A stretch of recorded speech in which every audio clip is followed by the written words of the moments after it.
So, we didn't make a video about this initially, but a few weeks ago, Craig Button had himself a segment on, I believe it was BPM? If not BPM, it might have been TSN, I'm not too sure. But Craig Button had himself a segment where he had discussed the Montreal Canadiens and pretty much their trade interest in one Yaroslav Askarov. And in this segment, he talked about how, for the Montreal Canadiens, he would not have traded away prospect Owen Beck in an Askarov trade, pretty much because the Montreal Canadiens don't need a goaltending prospect like Askarov that much. Why do they not need an Askarov-like goaltending prospect to the magnitude that some other team like the San Jose Sharks might? Well, because the Habs have Jacob Fowler in their prospect system. This is a player that we have talked about a few times over the past few months. He's 19 years old, he's a goaltender, third-round guy from the 2023 NHL Draft, drafted by, of course, the Montreal Canadiens, and in this most recent season, Jacob Fowler was stellar in the NCAA, posting up a .926 save percentage in 39 games. Button said I wouldn't have included Owen Beck in an Askarov trade because the Habs already have Fowler, and that, I think, was somewhat of a precursor to the topic of this video. Because today we're going over the segment from earlier this week wherein Pierre Lebrun confirmed that the Montreal Canadiens, Colorado Avalanche, among other teams, were indeed interested in that same Yaroslav Askarov. It was a big deal to see all these teams be involved here, and for us, what we're doing in this video is expanding on those ideas, because I wanted to turn your attention to this article published by Mark Dumont from yesterday. Trade Talk, the Canadiens, Jacob Fowler, and Yaroslav Askarov. Surprise, surprise, we're talking about these few guys again, going over the situation on a radio interview with BPM Sports. This is what Lebrun talked about in yesterday's segment on that show, adding some Canadiens-related details to the Yaroslav Askarov trade thing. Given that the interview took place in French, there's a chance of some of Lebrun's comments being lost in translation. There's also the matter of timing, as this was not the first time the Preds and the Canadiens have discussed a potential trade in the last couple of years. And yeah, totally. It's been about 8 years since the Canadiens and the Predators made one of the biggest trades we have seen in the NHL ever. The Yaroslav Askarov trade was very interesting, Pierre Lebrun said on BPM Sports. We confirmed the Predators did not want to trade him. They wanted to keep developing Askarov even after they had signed Saros to an 8-year contract. According to Lebrun, the Predators wanted to sell Askarov on the idea of playing in the minors for another stretch, a tough proposal for a goaltender who was clearly not interested in spending more time in the AHL. To make matters more complicated, the Predators signed backup goaltender Scott Wedgwood on July 1st, the same day they announced UC Saros' 8-year contract extension. And you know, if you're Yaroslav Askarov, I can totally get that. I mean, the guy's been hyped up as the best next one for years in goaltending prosperity ever since his draft-eligible year. He gets all this hype, he shows up really well, he's in the KHL, he's doing his thing, he comes over to North America, he's good in the AHL, and the expectation is he's gonna get a shot to crack this roster. And then the Predators signed their main dude to an 8-year contract, and then they signed another guy to play backup. It's like, yeah, okay, you might want me to play another year in the KHL, or not the KHL, the AHL, but I think I'm better than that.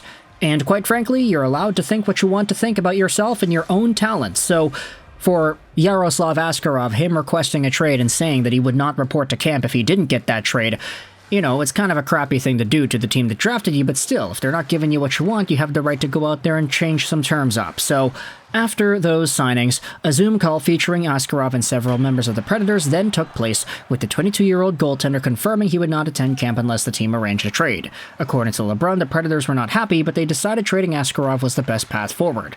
With all due respect to Barry Trotz, which is a lot, the writing was on the wall when it came to Askarov's time with the Predators. I have a hard time understanding why he thought his pitch, which delayed Askarov's ascension to the NHL, would have had any chance of being accepted given the circumstances. Now, this is where the Lebrun thing goes back into the same idea that we had talked about. Colorado, Carolina, the Flyers, the Canadiens, they made offers for Askarov. This is where the BPM piece does add a little bit of extra oomph to the story. The Montreal Canadiens' involvement in the trade discussion, which seemed to be more of a question of Kent Hughes inquiring as to the price tag, rather than a legitimate discussion that could have led to Askarov being traded to Montreal. The Canadiens have 2 young goaltenders in the NHL, and one of the best goaltending prospects outside the league. Askarov is considered to have more potential than all the goaltenders in the Canadiens organization, but not to the point that Hughes & Co. would be willing to mortgage their future. I don't know 100% what they offered, said Lebrun regarding the Habs. I have the impression it would have been a young defenseman. I have to be careful, but I did hear the Predators mention Jacob Fowler's name from another source. And there is no way the Canadiens will trade Jacob Fowler.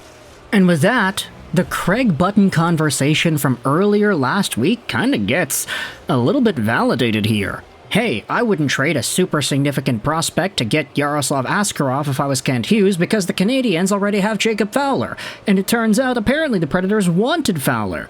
So, with all this in mind, you think about the goaltending scenario that was included in that trade. Obviously, Askarov got traded from Nashville to San Jose, but who did San Jose give in exchange? Well, the Predators received one David Edstrom, nice forward prospect. They received a first-round pick, and they also received Magnus Corona, a goaltending prospect that was doing his thing and who will probably continue to do his thing in the AHL. If Kent Hughes and the Montreal Canadiens were involved instead, I would assume that the prospects and the picks going over would be kind of similar. I'd say that Jacob Fowler has more value in a trade than Magnus Corona does, so maybe the other assets can be reduced a little bit. Maybe instead of Corona, Edstrom, and a first, it's, let's say, Jacob Fowler, a lesser prospect, and a second, for example. Is that enough to get the trade done? Who knows? If the Nashville Predators really just like Jacob Fowler that much, if they wanted to do the entire Askarov AHL development plan with a guy like Fowler, in fact, with even more time, too, because Fowler would have needed to finish his NCAA career and then sign with the team and then play in the AHL, they would probably have benefited a lot more by getting a guy like Fowler, who has talent, who has time, and who has probably a higher tolerance for that kind of path. So I could totally see if the Predators were going with Fowler as the return, they could have reduced the price on the extra assets. Maybe it's not a first, maybe it's a second. Instead of David Edstrom, maybe it's a lesser prospect. At this point, you could say a Philip Machar maybe fulfills that requirement. Who really knows? So when you think about it in those terms, maybe it's not Owen Beck that needs to get traded over to Nashville to get it done. Maybe it's Askarov for, let's just say, Fowler and a bunch of other stuff that's not as valuable as what actually went down. But still, the Montreal Canadiens, as Pierre Lebrun says, they are not trading Jacob Fowler. He's just too valuable, he's just too good, and the Canadiens would rather keep what could be a potential starting goaltender in the NHL, even if it meant trading him away for Yaroslav Askarov. So, I'll leave a link in the description to the article that we read and talked about here in this video. Let me know your thoughts in the comment section below about this update, that Yaroslav Askarov trade talks involved Jacob Fowler's name on the Montreal Canadiens side. Do you think this would have been a good move, a bad move? If you're a Habs fan or a Predators fan, the comment section is your floor. Thoughts in the comment section below. I hope you enjoyed this video. And bye.